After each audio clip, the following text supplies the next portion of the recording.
So basically, I came in 2014 Christmas time. So basically, 2015 January, and then yeah, we just saw the company explode. It was so much fun. It was a family.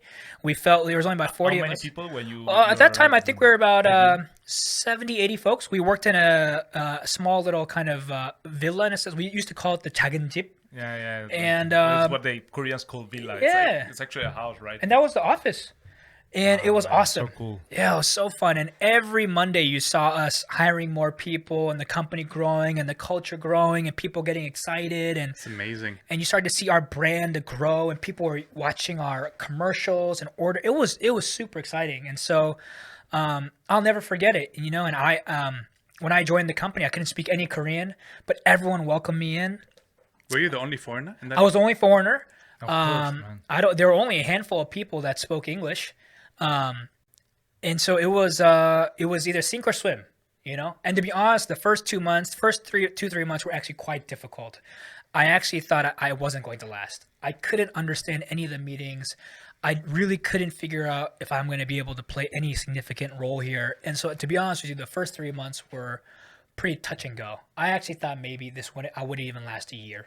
Yeah, probably. Yeah. And I actually want to ask you about that. The business culture is so different. I mean, me, Timo, you, we've done business. We worked in Europe. You worked in the States, and then in Korea as well. Yeah, it was. What was the most difficult thing? I mean, there Of were. course, you didn't understand the language. That's the Yeah, most I difficult didn't thing understand to the learn. language, but the good story that I've told many times is one of the things that we do in Korea is that we have titles. Right. We have 팀장, 이사, 대표님. I had no idea what this was. Yeah, of course. Even at LinkedIn, when I met with Jeff, our CEO, you don't go Jeff 대표님. You just call him Jeff. Yeah. And so when I first came to Korea, I never knew about this culture. So were you calling? So basically, I worked in the 대표실, and so I worked very closely with 김봉진 대표님. But for literally 2 to 3 weeks, I would literally just talk to him and say, like, "Hey, 안녕 봉진," or "봉진 course, 밥 hi, 먹을래?" 봉진. I wasn't even using 존댓말. It was Yeah, bad. of course. I get Come on, it. if you don't know, what are you gonna do? I just didn't know, and so they were very kind because they knew that I wasn't trying to be rude. They just realized that this kyopo is struggling super hard. Yeah, you probably looked very cute. Yeah, I think Or I look. stupid. I think I look pretty Or- dumb. Yeah, yeah. Just, But nobody corrected me. They're being so polite, and I think they were nervous, and I was nervous.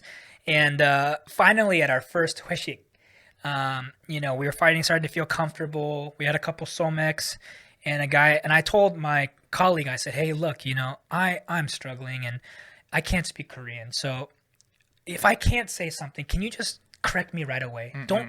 It's not rude. Just please correct Yeah, me. correct me. Because I think they feel, they don't want to stop you and correct you in front of people. I said, I don't care. Just correct me. And he I'll never forget. He says, too many things. he's like, are you sure? And I said, yeah. He says, okay, let me teach you one thing. Starting Monday, you got to add 대표님. And I said, this is how ignorant I was. I said, oh, do you think I'm close enough? Do you think I'm close enough now to 봉진? He said, what do you mean close enough? Because I was hearing that word.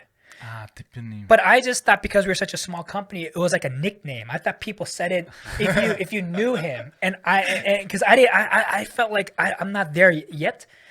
I don't want to call him by his nickname. And he said, "What do you mean you're not close to him? You just call him 대표님." I said, "Why?" He says, "Because 대표님 is CEO." And I was like, "Oh my god, you're calling And him you realize it yeah. was totally the opposite. I When was you're like, not oh, close to it, you yeah, I call was him like, I am 대표님. an idiot. And but yeah, so there was a lot of kind of failures that I had like that, but that's what made living here so wonderful. I think that's the beauty of anything. When you put yourself in a position of going someplace that you don't know, you challenge yourself, and you need that in your life. And so, San Francisco got too comfortable for me. Right. I knew everything. I knew the restaurants I wanted to go to. I knew the people. I felt comfortable. I wasn't really challenged. I think the life is putting yourself in a position to see what can you do. Right. Yeah. So yeah, when things become too comfortable, it's not funny anymore, right? No, and I think you got to challenge yourself. What's the point in knowing what tomorrow is going to be? That's just like your life is so beautiful. There's so many things to do. Right. There's so many cultures. There's so many cities to view. Yes, comfort is nice. I like that. But I mean, in the great span of your life, You want to try something new. to not push yourself. And I don't mean everyone has to go travel or everyone has to go do something. I mean, let's say even in your own city, go try a different neighborhood that you don't go to always. Try something new.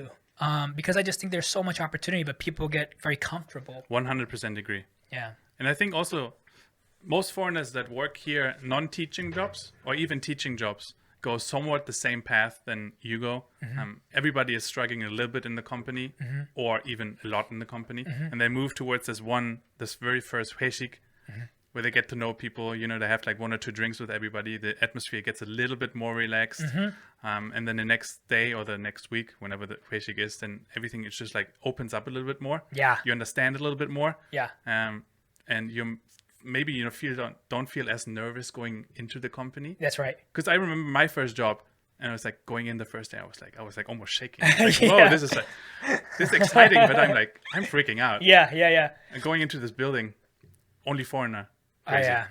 Did you learn Korean before you came, or was that just how you just learned day by day? I was 2 years here for studying, Uh-huh. and back then I was just focusing on studying and didn't put any ability in Got it. in the language. And I went back home because I couldn't speak Korean. I wanted to stay here, and then back home I did self-study most of the time. Got it. So I'm still studying until this day. That's incredible.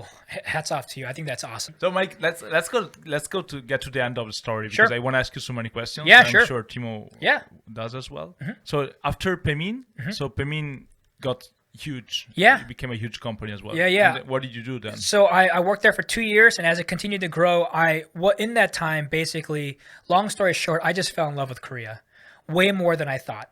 And it wasn't just about startups at that point. I actually was learning, I think, more about myself in 2 years than I did in 31 years prior.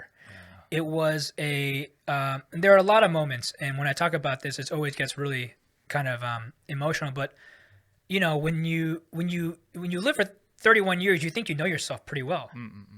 How could you not? Yeah, right. And then in 2 years, you have all this emotion. You start to realize that your culture and who you are is actually a little different. And I think so many Korean Americans have this experience. Yeah, because you actually grew up in a Korean background, but Right. you didn't know, right? Right. I had no Because you idea thought you along were the way. American, 100% Yeah, and I think American. it's a beautiful thing that a lot of Korean Americans that I talk to, it's a great experience to finally come home in a sense. Even though home is America, but when you really come home and see where your parents grew up, why you are the way you are, why you are a little bit more passionate than your other friends, why certain foods just taste like comfort, it just changed my life. And so after 2 years of Paymin, I realized I really wanted to stay in Asia. I really wanted to stay in Korea. I didn't want to leave Paymin, but I just was looking long term, and this opportunity came to me. Google was saying, hey, we're looking for someone to kind of oversee the APAC on our team, Google for Startups. And I just thought it was an opportunity I couldn't let go. So, I had a good conversation with Kim Bongjin 대표님, and he gave me his blessing. And then I joined Google, and then I've been there for about 3.5, 4 years now. Yeah, of course, Pemin is great, but then Uncle Google is very nice as well. Yeah. And of course, in that position where you've been working in startups forever. So Yeah, so I wanted to expand my knowledge and learn more about APAC, and this was an opportunity that allowed me to travel all across Asia. And I got to just meet incredible entrepreneurs now. I've been to Singapore, Jakarta, Thailand, India, and I've got to meet young people who are building incredible things. And I'm in the fortunate position of being able to support them. And so it's awesome. And that's why I always say it's a real blessing. Great. Mike, you worked in 4 startups, 5 startups, right? Let's see. I actually had one of my own out of college, then Zynga. LinkedIn was not really a startup at the time, but it was fast growing. Right. And then Paymin, yeah. So, yeah. All of them became really big, right? Really successful. Is that because, did you ask yourself, is that because you're good or you're just lucky? No, I just got I'm not good at all. If you were to talk to my colleagues, my first time at Zynga, I don't know why, but I was on the marketing team, and they're like, you're not a marketer. Of course. Get out of here. But I learned along the way, and I always was hungry to ask people questions. So Right. everywhere I went, I was always open to the facts that I didn't know how to do things. Even when I first joined the business development team, I was very open in saying, I don't know how to do this. I don't even know what business development is, but I am open to learning. Mold me, teach me. And so even now, I'm always asking mentors at my company or other companies, like, I don't know how to do this. And so that's what keeps me going. Man, thank you so much for sharing your story. It's Yeah. it's quite the ride though. Yeah, it's been a good ride. What do you think of if you look back now and it's like, okay, straight out of college, now I'm here? What kind of feeling is that for you? I don't really thought about it that way, but I will say I think there's a common theme, which is I don't know if stubbornness is a theme, but especially when I talk to young kids in Korea, there is no shortage of dreams in Korea. Right. When I meet with young people, they don't necessarily, the only dream they have isn't to work at a Taegyeop. That's not, they have big dreams, but I think the only thing is that they feel constrained to live in a particular box. And my life has never been in the box. My parents are immigrants. My dad's a hardworking doctor. He wanted me just to do just step by step, and then be a doctor or be a lawyer and work there for 30 years and not try to shuffle things up. But every time for me, I've just pushed myself to just kind of feel uncomfortable. And I think if more people did that, you just learn more about what you really want and the path you want. Right. So I think that's what the common backbone of my life has been. Since we're talking about this, what would you recommend to a Korean guy who just came out of college? Yeah, Someone who just graduated. Yeah, well, I think I talked to a lot of young college kids and kids who come out of college, and I think one of the things is that when you're in your young 20s, the beautiful thing is you're in your 20s, right? You're not supposed to know what you want to do for the rest of your life. I'm 36. I don't know what I want to do for the rest of my life. The worst thing you can do is say, hey, I should pick this career path and go with it. In your young 20s, I think you should do many things. You should work in real estate. You should work in a big company. You should work at a restaurant. Do whatever. Give yourself the freedom to taste the world. Do a little bit of everything, because I think you really don't know what you want to do yet. Would you recommend a guy who just graduated from university to start with a startup job, or is it better to probably work in a big company and then or like a Yeah, no, I think it's both. I mean, if you want to work in a startup, you should feel really passionate about that startup, though. A lot of times people, I just want to work in a startup. Well, I think startups are hard. Yeah. It's actually the hardest path. So if you do join a startup, you should love what they're doing. I mean, you just got to think 24/7, I believe in this product, I want to go do it, because it's a hard life. And because most of startups fail, right? They fail. It's a hard road. And so if you don't really feel what's passionate, the failure rate? God, I don't know the official failure Because you're rate, but investing in I would say startups, right? I would say the majority of them fail. And that's not because they're bad. It's just a hard business. Isn't it something like 10% of them succeed Probably. for a couple years, and then another 10% of the 10% actually make it through? Yeah, I mean, Something like that?